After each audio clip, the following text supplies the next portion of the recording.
Миядбек Полатов Артур Нургамикинович, 96-го года рождения, родился в селе Улубияу и проживал там. И машину оставили в лесу, сами пешком пошли дальше. Когда пешком шли по дороге, по лесу, по дороге встретили отдыхающих людей. Это было ночью, и где-то в полночь. И мы дождались до рассвета, где-то прошло пару часов. Дождались до рассвета. Халимбеков с группой подошли к ним. Когда проверяли в машине, Богатыров увидел в машине, что один из них является сотрудником.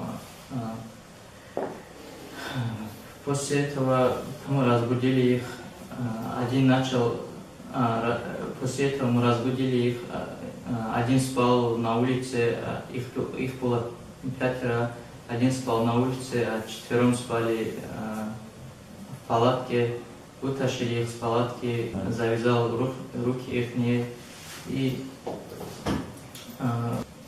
Халимбеков ударил этого школьника, и за него начал заступаться старший брат. Когда старший брат начал за него заступаться, пошел на Халимбекова. Халимбеков разозлился, застрелил его с пистолета Стечкина. После этого другие испугались. В то время телефон Халимбекова находился у меня в кармане, и Халимбеков попросил вытащить телефон и начал снимать. Я вытащил телефон, начал снимать на телефон Халимбекова, и по ходу съемки комментировали видео.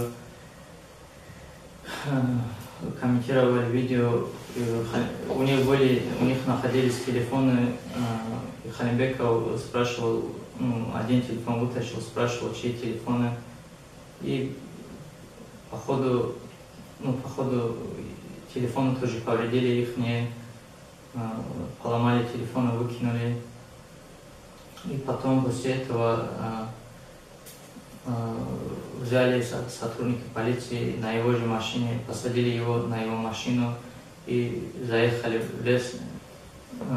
Мы доехали туда, потом Халимбеков попросил выйти всех с машины, Нурбагандова Магомедова попросил упасть на колени.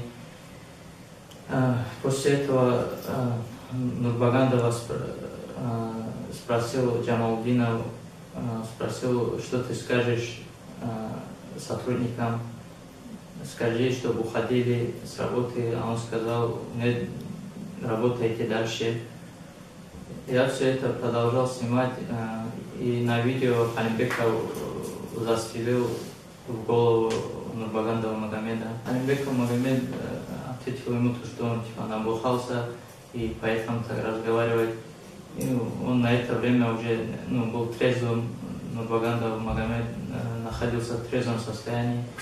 И после этого он застрелил его с оружия Сайги, с глушителя, застрелил его, и он скончался на месте. После этого к нам подъехал в лес Касумов Назир. На то время он находился в легальном положении. Он подъехал в лес ночью, забрал нас, мы поехали к нему домой. В тот же момент мы поехали к нему домой, зашли в его дом. Дом был закрыт, никого не было внутри. Он открыл ключом, зашли в дом, переночевали у него, и на следующий день днем выехали на сотрудников ДПС.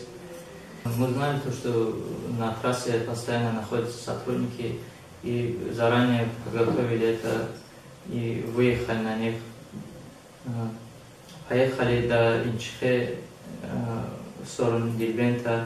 Оттуда Халимбеков сказал развернуться. Развернулись, когда обратно ехали в сторону Избербаша, в сторону Махачкалы. Увидели, не доезжая горки Избербаша, увидели с левой стороны сотрудников возле кафе. И мы чуть дальше проехали, развернулись на машине. Халимбеков сказал, сейчас подъедем и будем расстреливать их.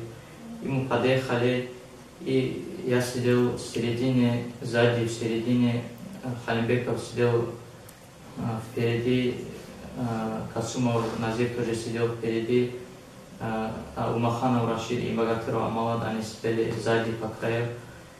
И мы вышли с машины, я вышел последним, Назир оставался в машине, мы вышли все с машины, я вышел последним, там стояли КамАЗы, и они побежали втроем, я забежал за КамАЗ, запутался, и когда я за КамАЗ забежал, они расстреляли их было двое сотрудников на машине, расстреляли их, двое сотрудников, и потом обратно забрали их пистолеты, они втроем забрали их пистолеты, сели обратно, у них было 2 пистолета, 2 Макара, сели обратно в машину и уехали обратно в лес.